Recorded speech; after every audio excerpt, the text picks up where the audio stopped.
साथियों, हमारे देश में भ्रष्टाचार की और देशवासियों को आगे बढ़ने से रोकने वाली दो बड़ी वजह रही है।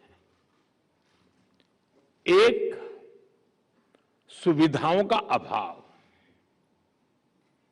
और दूसरा, सरकार का अनावश्यक दबाव। लंबे समय तक हमारे यहां सुविधाओं का, अवसरों का अभाव बनाए रखा गया। एक गैप, एक खाई बढ़ने दी गई। इससे एक अस्वस्थ स्पर्धा शुरू हुई, जिसमें किसी भी लाभ को, किसी भी सुविधा को दूसरे से पहले पाने की होड़ लग गई। इस होड़ ने भ्रष्टाचार का इकोसिस्टम बनाने के लिए एक प्रकार से खाद पानी का काम किया।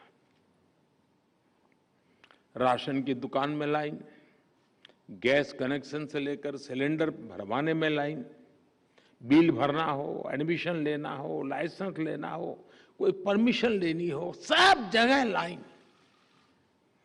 ये लाइन जितनी लंबी, भ्रष्टाचार की जमीन उतनी ही समृद्ध। और इस तरह के भ्रष्टाचार का सबसे ज्यादा नुकसान अगर किसी को उठाना पड़ता है तो वो है देश का गरीब और देश का मध्यम वर्ग। जब देश का गरीब और मध्यम वर्ग अपनी ऊर्जा इन्हीं संसाधनों को जुटाने में लगा देगा तो फिर देश कैसे आगे बढ़ेगा, कैसे विकसित होगा। इसलिए हम बीते 8 वर्षों से अभाव और दबाव से बनी व्यवस्था को बदलने का प्रयास कर रहे हैं। डिमांड और सप्लाई के गैप को भरने की कोशिश कर रहे हैं। इसके लिए हमने कई रास्ते चुने हैं। 3 प्रमुख बातों पर मैं ध्यान आकर्षित करना चाहूंगा। एक, आधुनिक टेक्नोलॉजी का रास्ता।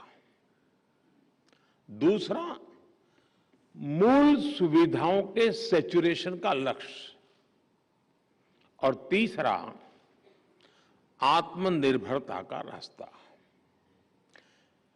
अब जैसे राशन को ही लीजिए। बीते 8 वर्षों में हमने पीडीएस को टेक्नोलॉजी से जोड़ा और करोड़ों फर्जी लाभार्थियों को सिस्टम से बाहर कर दिया।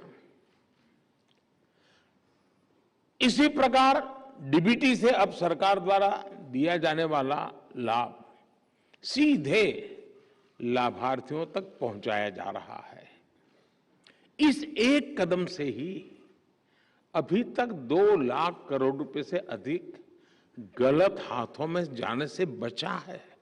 2 लाख करोड़ रुपया।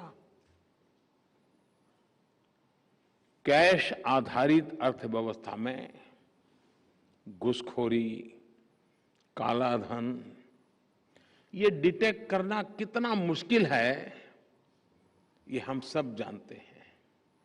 अब डिजिटल व्यवस्था में लेन देन का पूरा ब्यौरा कहीं ज्यादा आसानी से उपलब्ध हो रहा है। Government e market place, jam जैसी व्यवस्था, सरकारी खरीद में कितनी पारदर्शिता आई है, ये जो भी इसके साथ जुड़ रहे हैं उसका महत्व समझ रहे हैं, वो अनुभव कर रहे हैं।